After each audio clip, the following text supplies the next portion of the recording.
Hi, it's Greg Vincent here. Welcome to the show. Today I'm here with Barbie Bates, and Barbie's here from Paint the Town REaD. That's right. And we've just launched it here in Hawkesbury. Can you just give us an idea of what it's all about? Yeah, sure, Greg. Paint the Town REaD is all about getting everyone in the community to read, talk, sing and rhyme with Bub from birth, so that they're ready for reading and writing at school.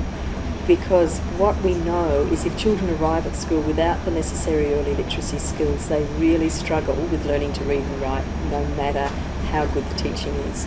Well, because it was interesting, one of the demonstrations you did earlier on tonight was about the size of the brain at newborn to the adult, 15-year-old to adult size, and the size that it is in relation to the newborn to 2 years of age. I was just blown away by that. Can you just expand on that for us? Yeah, certainly. We're born probably with the number of brain cells that we die with, which is about 10,000 million. And they potentially can have up to 10,000 connections each. But when we're born, those connections don't exist. We need to make those brain cells start connecting. And it's as those connections form that the brain grows, and particularly grows in weight. So what happens is the first 2 years of life are the critical ones. So Bub's brain, when they're born, about 350 grams. By the time they're 12 months old, it's already doubled in weight. By the time you get to 2, it's gone up again. By the time you're at 5, you're really close to adult weight. So 0 to 5 are the critical years for brain development. And there's formative years, aren't they, where I suppose habits are instilled, all of those things that actually happen for children, and just some of they're like a sponge, aren't they, at that stage? The old toddler sponge, And literally every time we read, talk, sing with baby, we make those connections in baby's brains, and that's why it's critical. Yeah, it was interesting just some of the things you were covering off on with that, and I suppose nowadays is reading just something, I mean, people are in a position where they think it's maybe too busy for it, or, you know, what are some of the things that parents could do, or grandparents could do, or anyone could do to help to encourage this reading and, you know, singing and that sort of things with their kids? Sit down and read with them. The old bedtime stories is often a thing of the past now because families are so busy. So it means looking at other creative ways. But so fitting in reading somewhere. Also make sure your children can see that you're reading. And sadly so, Dad might often be reading at an iPad these days or something comparable, but the children may not know that he's reading because he could look as if he's playing a game. So it really needs to be books, newspapers, magazines, writing shopping lists, taking the time to be seen to be doing that by your children. In fact, there's research out there that shows it's really critical for little boys to see their fathers reading. This is little boys under 5, for them to pick up the habit. But the most important one, I think, is what Mayor Ford said tonight about his own experience about being a granddad, that it's taking the time to sit and to read. No, it's really important. And it was interesting, a friend of mine from the US, he was saying that he was reading lots and lots of books on the iPad, and he actually had a physical book and he's out there reading it, and the kids came up and said, "Dad, what's that?"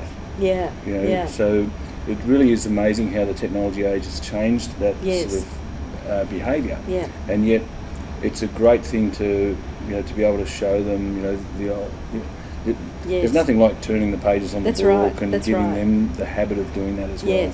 And we're not saying don't use the iPad and don't use digital media, but really be careful about how you use it. In fact, the Australasian College of Physicians say that Bub's under 2 years, and I should be saying, you actually shouldn't be watching TV without strong parental guidance and involvement, and that's around language development. So that if parents are watching this program now and they're wanting to engage with their kids, sit down and watch the telly with them, because we're wanting that two-way communication. It's interesting you say that. We just came back from Vietnam, and the tour guide over there had an English accent, and we said, "So, how did that happen? You know, have you been to the UK?" And he said, "No, I've never been out of the country."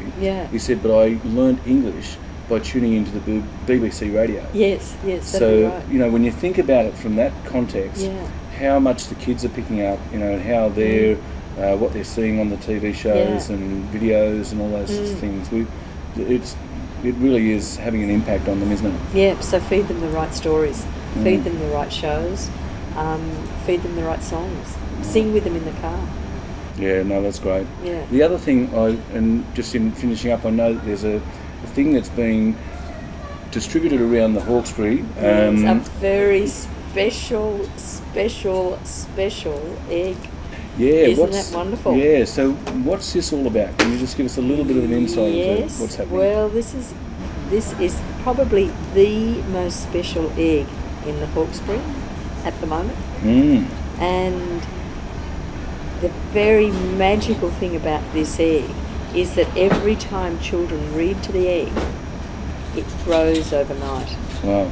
Because it's an egg that came to the Hawkesbury only a few weeks ago, and it was really tiny, and children in the Hawkesbury have obviously been reading to it. Wow, and so it's going around the Hawkesbury to different childcare centres, to the library, with the instructions that children have to read to it, because that's how it's going to grow. And I've been told that the egg is going to hatch on the 25th of October at a very special place out at Richmond, where all the kids of the Hawkesbury are going to be invited to come, because I wonder what's going to hatch out of that egg. Yeah. Oh, it's going to be exciting. It is going to be so exciting. So kids of the Hawkesbury, make sure you read to this egg and find out where it is so you can go and read to it. Yeah. But it's the 25th of October is the day.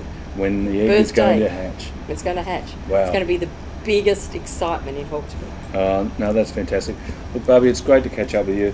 Congratulations for your involvement in painting the town red and painting Hawkesbury red. It's a great thing for the Hawkesbury, and that's what this show is all about, is just raising awareness about some of the positive things and lots of the positive things that are happening in the Hawkesbury, and it's just fantastic to see the support that's gone behind this and the organisation. So kids, get out and see what's going to become of what's inside the egg, and make sure when you see it, read to it. Sorry for interrupting, but if people want to know, they can get in contact with Birgit Walter out at North Richmond Community Centre, and she'll be able to tell you exactly everything that's happening. Oh, that's great. Well, we'll put her details underneath here. Great. And it was fantastic to catch up with you. Lovely. Thank you so much. See you next time. Okay. And don't forget, read, talk and sing with your babies from birth, so they're ready for reading and writing at school. Yeah, great message. All right, we'll see you on the next episode. Catch you then. Bye.